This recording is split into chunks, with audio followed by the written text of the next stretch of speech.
welcome students to last lecture of this course. I hope all of you have enjoyed the various aspects of nuclear astrophysics. On several occasions I have provided an introductory kind of information in this field of nuclear astrophysics.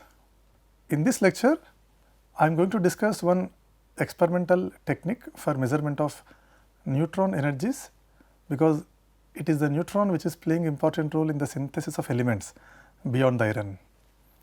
And let me give you an overview of the course which I have tried to give in the very first lecture, and then I will discuss some of the important experimental methods which we call as indirect methods. Alright. So, the contents of today's lecture are as follows. In the last lecture, what we have discussed? The kinematics of nuclear reaction. And in today's lecture, we will see one of the important applications of kinematics of nuclear reaction content which I have covered in the previous class. So, in the kinematics of nuclear reactions, we have seen what is the relation between angles of the emissions of reaction products between laboratory frame of reference and center of mass frame of reference. Why center of mass frame is useful in nuclear reactions? From theoretical point of view, the motion of center of mass does not carry any meaning. So, we have considered a frame of reference where the center of mass is at rest. So, both projectile and target were moving and they are approaching with each other with some velocities. So, this was the situation imagined in center of mass frame of reference, whereas in lab frame target is in general at rest and projectile is moving. In the stars where actual nuclear reactions are taking place, both projectile and target, they are moving with respect to each other, right. They are randomly moving inside the stars. That kind of situation we cannot create within the laboratory. So, it is very important to relate various quantities in a nuclear reaction when we consider the frame of reference as a laboratory frame and as a center of mass frame. We also have seen if the incident particle is having energy above threshold value, in case of endothermic reaction, the reaction products energies, they will be of two sets, and after a certain value it will be only one. So, those kind of things we are going to use in today's lecture. So, last two lectures mainly covered the kinematics of nuclear reaction, where I have discussed the relation, mathematical relations between various quantities pertaining to nuclear reaction, first in laboratory frame of reference and then in CM frame of reference. So, this was the content of previous two lectures. All right. So, in today's lecture, I will discuss a method called as time of flight method. Then I will list out a few important methods which we call as indirect methods in nuclear astrophysics. What is their importance? What are their advantages and disadvantages? And of course, I am not going to discuss each and every method in detail. I will try to provide the basic concept of these indirect methods. All right. And then I will try to show you some of the important facilities around the world, including one of the important facilities coming up within India. So, these are the contents of today's lecture, which will be the last lecture of the course nuclear astrophysics. Let us start with time of flight method. All right. So, what is the background of this time of flight method? When we want to perform any nuclear reaction relevant for astrophysics, it is important to know the energy distribution of the incident particles, right. What about if the incident particle is neutron? If incident radiation is gamma ray, because gamma ray interacts with matter via photoelectric Compton and pair production, and in all these cases the outcome is common, that is electron, and the electron energy is nothing but the incident gamma energy, and this electron is depositing the energy depending on the detector medium, right. So, it is not very difficult, it is quite easy to measure the energy of the gamma ray by calibrating the detector. If we want to detect the gamma rays, if we want to know the energies of the gamma rays. What about neutrons? In laboratory I have said not many neutron sources are available. One has to perform the nuclear reactions to produce the neutrons also, and those produced neutrons, already in one of the previous lectures I have discussed this. How to measure the energies of the neutrons? As I said, there is one source, californium 252 source, which emits a neutron of energies up to say 15 MeV, okay. And there is a source AMBE source, where alpha particle from americium reacts with beryllium to give neutrons. This also produce energies of the neutrons from 10 to 15 range, and one can use a plutonium beryllium source. So, these are few sources which we use in the laboratory to test the performance of the detector for neutrons, And you know, to understand the synthesis of elements beyond iron, one has to go for S process or R process. Various features of this S and R process I have discussed in the previous lectures. So, it is a neutron which is inducing the nuclear reactions for the synthesis of elements beyond iron. And what is the tentative, rough approximate energy range of these neutrons? It is a few keV to few MeV. How to know these energies of the neutrons? Because if you want to perform the nuclear reaction, it is important to know the energies of the neutrons.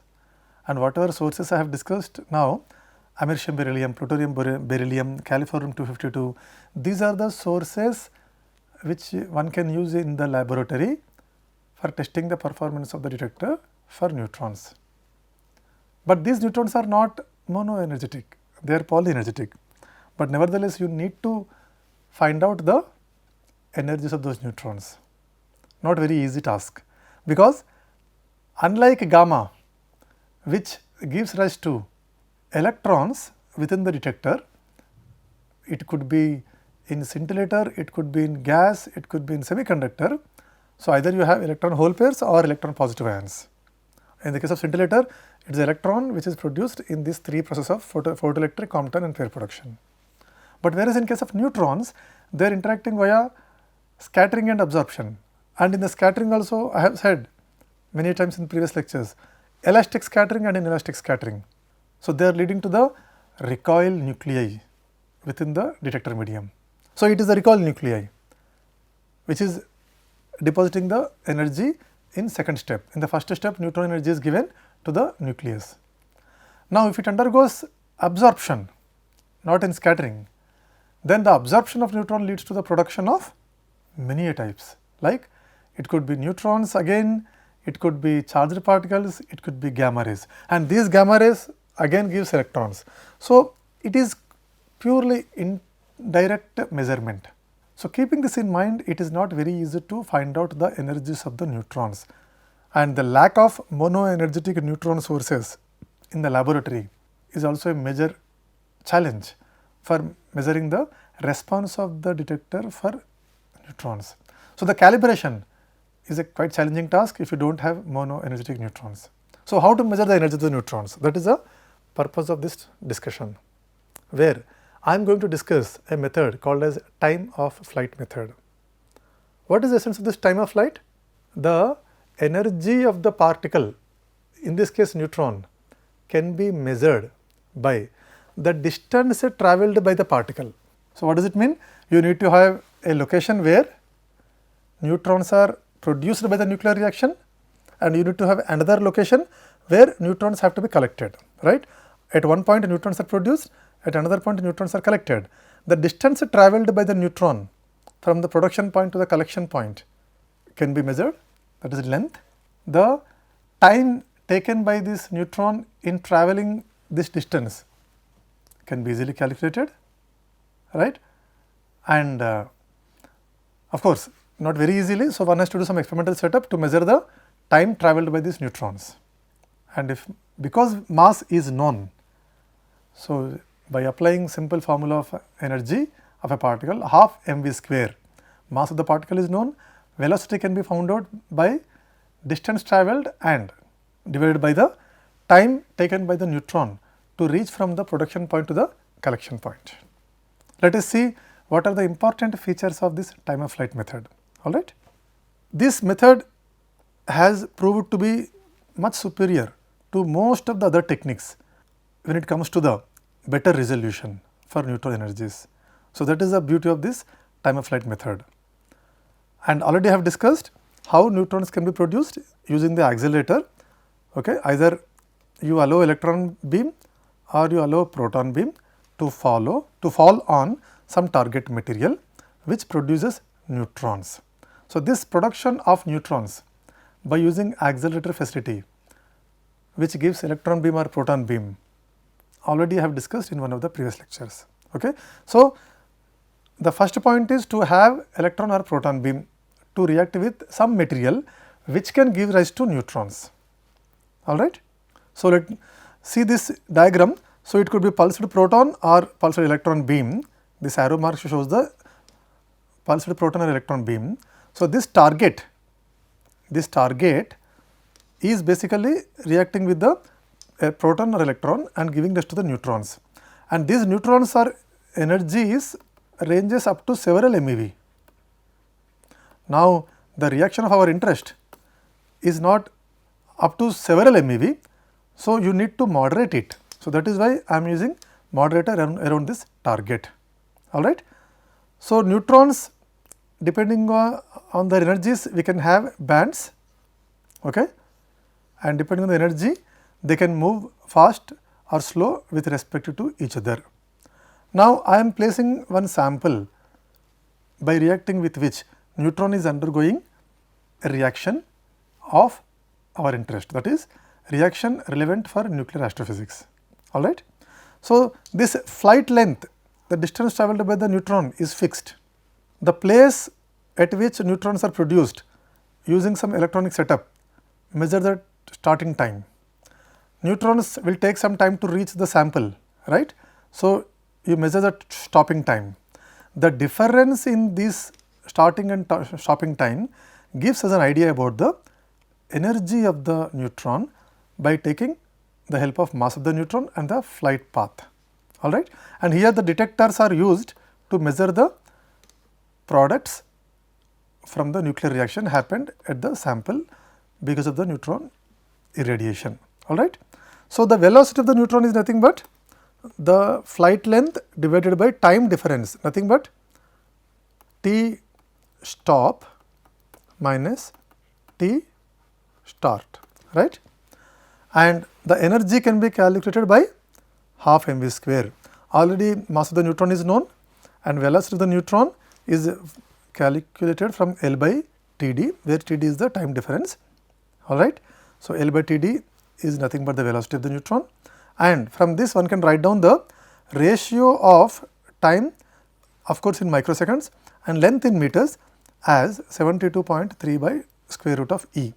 So, once you know the T, once you know the L, one can find out energy in electron volts using this formula. So, because energy formula is known, the fractional resolution in energy, of course, it depends on fractional change in length and fractional change in time. Which one will dominate on the energy resolution? Usually this is less, okay, and usually it is a delta by T which dominates. Now, interestingly, whether we need to go for large separation, I mean whether we have to allow neutron to travel for long distance or short. If it is very long, then the time taken is very long. So, delta by T is very less. So, you will have better energy resolution. So, normally we prefer the flight length to be large. However, we cannot go for long separation between the production of the neutron and the collection of the neutron places, because the number of neutrons falling on the sample where the nuclear reaction of our interest is taking place will come down. So, the acceptance angle will come down if L is more. So, one has to go for some kind of trade off. Okay. the distance between production point and collection point, if it is very large, the plus point is that time will be large. So, delta by t will be less. So, delta by E will be better. So, for better resolution it is very good, but the number of particles falling on the target material will come down. So, the count rate will be affected. Okay. So, one has to consider the length in such a way that the uncertainty in the energy also should be less, at the same time count rate also should be reasonable, all right. And delta E, the resolution can be given in terms of delta T and L using this formula. And researchers could achieve better than 1% resolution for energies up to a few keV using this time of flight method. Okay. And let me show you some examples. When neutrons produced by irradiation of protons or electrons with the target with some target material, when they react with gold 197, the resonance at 4.9 electron volt has been studied. Okay. And the count rate versus time of flight, if you see, it gives a beautiful Gaussian kind of peak. For more details, you can go through this paper. And another reaction, neutron yield versus neutron energy, if you see, okay, neutron reacting with a samarium, they give this kind of output with the help of time of flight method. Okay. Normally with 1 meter L and for energies of the neutron say 1 MeV, the time associated with the neutrons is about 70 nanosecond, and if you see for the gamma, it is about the 3 nanoseconds. So, you can see the difference in the timings corresponding to neutrons and gammas, because gamma travels with velocity of light much faster and neutrons travel slowly when compared to the velocity of light, that is gamma, velocity of the gamma. Now, I am introducing another advantage of this time of flight method, and that is how one can discriminate the gamma rays induced by neutrons in the detector from the gamma rays emitted during the nuclear reaction. Okay. Sometimes we want P gamma reaction to happen. Now, I am talking about totally different scenario. Okay. If I consider a reaction where proton is falling on some target nucleus and it is giving a product nucleus Y, and we are studying a radiative capture reaction, but this proton can also produce neutrons by reacting with X, okay, and producing another product nucleus Z. So, these neutrons can induce background and can pollute the data that we are looking for. So, it is important to discriminate the gamma rays produced in P gamma reaction from the gamma rays produced by the neutron, which we are calling as delayed gamma rays, delayed gamma rays. How it is possible to get rid of the background induced by Pn reaction? When we use the P gamma reaction, keep the detectors quite far and gammas will reach the detector first. In this particular case, I have given you 3 nanoseconds and neutrons will take about 70 nanoseconds at some approximate value I have given. So, this huge difference between the arrival times of neutrons and gamma rays can be used to discriminate prompt gamma rays from the neutron induced delay gamma rays. All right. So, what are the two advantages of time of flight method? One can measure the neutron energies, and second, one can separate the gamma rays which are emitted in the nuclear reaction, that means prompt gamma rays, from the neutron induced gamma rays. So, these two are the advantages of time of flight method. So, let me touch one more aspect of the time of flight method. Okay. When we go for charged particle time of flight measurements, if I want to measure the energy of the charged particles, one can go for the charged particle based time of flight as well. Now, I am not discussing the neutrons anymore. I have jumped into charged particle time of flight measurement. Then how do you measure the starting time and ending time? Let us use two detectors. Number one, delta E, a detector to detect the charged particle, but whose thickness is very less, okay, very thin detector. So, that whenever the particle deposits some energy in this delta E detector, take it as a start signal, and then compared to delta E, you take another detector which is thicker, which we call as E detector, you place at a distance away from the delta E detector, and from this E detector you take the stop signal. So, now this difference in the start and stopping time will give you information about the energies of the charged particles. All right. Now, this is very much suitable for the light particles, the to medium energy. So, I am confining here the technique of charged particle time of flight measurements to two different types. One is light particles, at the same time they have to have energy not low or high, but medium. So, this charged particle time of flight is very much suitable for medium energy light particles. Why not heavy particles and low energy light particles? The problem is the scattering which can happen if the low energy light particles are considered, and because of this number of particles reaching the E detector will come down. So, low energy light particles, it is not suitable. Heavy particles, even in very thin, it will be absorbed. Okay. So, where is the question of reaching the second detector? So, the time of flight technique is not useful for the heavy particles also. Fine. So, as I said, this is important for prompt gamma rays emitted in reaction from neutron induced gamma rays, already I have discussed. Okay. Now, indirect methods. Let me give you some background of this indirect measurements. So, after discussing time of flight method, I am taking up a different topic.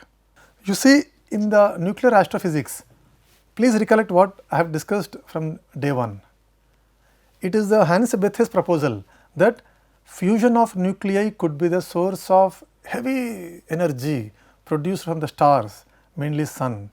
Then people really became serious to carry out several measurements, and they have done a lot of theoretical work also, and they have seen what kind of reactions and what is the reaction mechanism which produces the energy. Then they realize that within the stars, whatever nuclear reactions are responsible for the energy production, they are also responsible for the synthesis of elements, which I have discussed right earlier in the initial part of the course. Now, to understand the energy production within the stars and also the stellar evolution and also for the synthesis, the most important parameter which one has to measure is cross section of the nuclear reaction. And how to measure them? Of course, one can go for the direct measurements.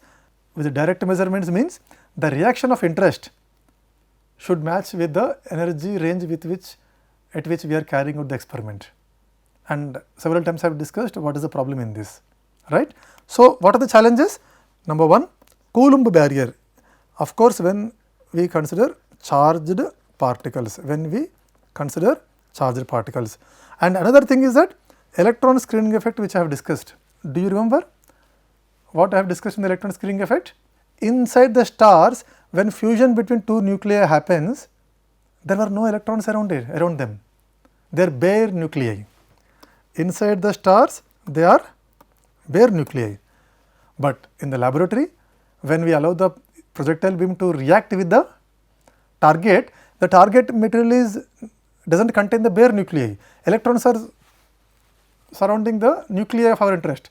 So, the presence of electrons around the nucleus is affecting the cross section value.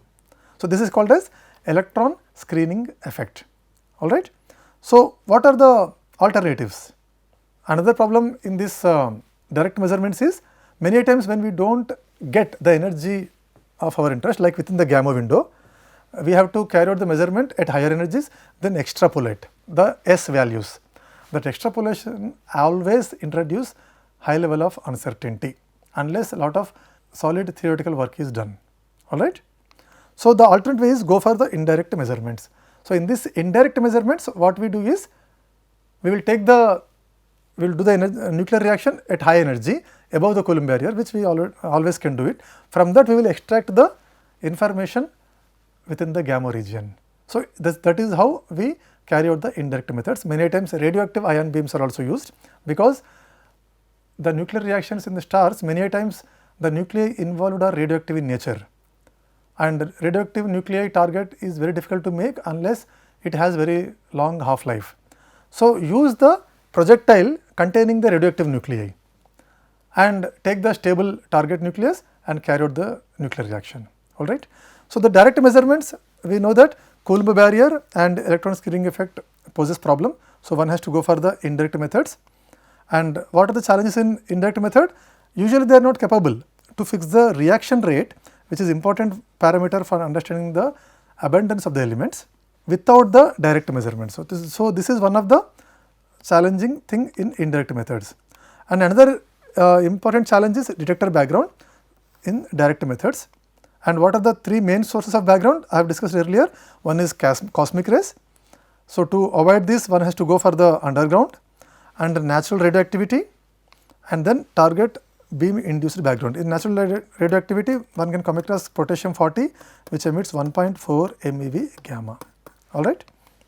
So, in that indirect methods, these are some of the methods like Coulomb dissociation, Trojan horse method, asymptotic normalization coefficient method, time inverse nuclear reaction, beta delayed particle emission. So, these are some of the indirect methods which one can perform, and this is the energy range of the projectiles which are normally used in the indirect methods. So, let me discuss one method, that is Coulomb dissociation method, where which is basically useful to understand the electromagnetic properties of the nuclear transitions, and this is very important from the perspective of nuclear structure. So, it is also useful for the nuclear astrophysics, because every nucleus is part of the star. So, basically it is analogous to what happened to the comet. One interesting example I am giving. So, you can see this photograph where this comet, which is in bright color, and this is the Jupiter. In 1994, when it came to close to this Jupiter, presumably when it came close to Jupiter, it was single entity, and it break up into about 21 pieces, and it revolved around 2.2 days. And after some time, these pieces of comet, they try to affect the planet also. So, this is one of the classic example for the Coulomb dissociation. Under the gravitational field of the Jupiter, the comet has disintegrated. In the same way, when projectile comes to the Coulomb field of the nucleus, it will undergo disintegration. For example, if I want to study this radiative capture reaction and it is not possible to study, assume, then what I will do is I will choose this A plus gamma, which gives rise to me B plus C, then go for the reverse method. Okay. So, in the Coulomb dissociation method, first excitation happens, which is basically analogous to like inelastic scattering, that you know very well. When a charged particle transfers energy to the nucleus through the electromagnetic field, of course, it can happen even less than the Coulomb barrier energy also. The advantage in this excitation is no nuclear force is involved, only Coulombic field is involved. And this Coulomb excitation probes the same matrix elements, which is mathematical entities, as real photons. So, basically this Coulomb dissociation is very ideal method for the radiative capture reaction.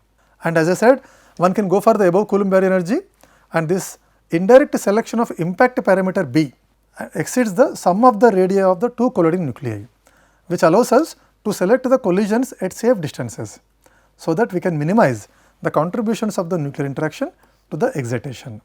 For example, if I want to study the alpha plus helium 3, what one can do is go for beryllium 7 projectile, react with lead 208, then you will get alpha and helium 3 and lead 208. So, this alpha and helium 3 can be detected using coincidence method, and one can extract the information about the alpha plus helium 3. Second example, if I want to go for alpha plus carbon 12, then I can go for alpha 16 in Coulomb dissociation method and lead 208, and where alpha and 12C are produced, the detection of alpha and carbon 12 can be useful to extract the information of alpha plus 12 using reciprocity theorem. All right. So, normally these kind of experiments are done at rare isotope beam facilities around this kind of energy. All right. And a lot of facilities are available in the world. So, let me show you some of the properties. This is the Laboratory for Underground Nuclear Astrophysics, Italy, and there is a European recoil mass spectrometer for nuclear astrophysics, Italy, and another facility is CASPER, Compact Accelerator System for performing astrophysical research, and this LUNA is basically underground facility which helps us to get rid of the natural radioactivity and also the cosmic rays contribution. And in India, a new facility is ready to have the experimental studies, FRENA, in Saha Institute of Nuclear Physics, where the terminal voltage is up to 3 megavolts, and typical beam currents for protons is up to 300 microamperes, and for alpha it is about 100 microamperes, and for heavier ions one can go for 60 microamperes, and one can go for the less than 1 kilo electron volt steps. Okay? And in this slide I tried to provide various facilities. So, thank you very much. I hope all of you have enjoyed this nuclear astrophysics course. I am looking forward to interact with you through assignments and tutorials as well. Thank you very much for your attention.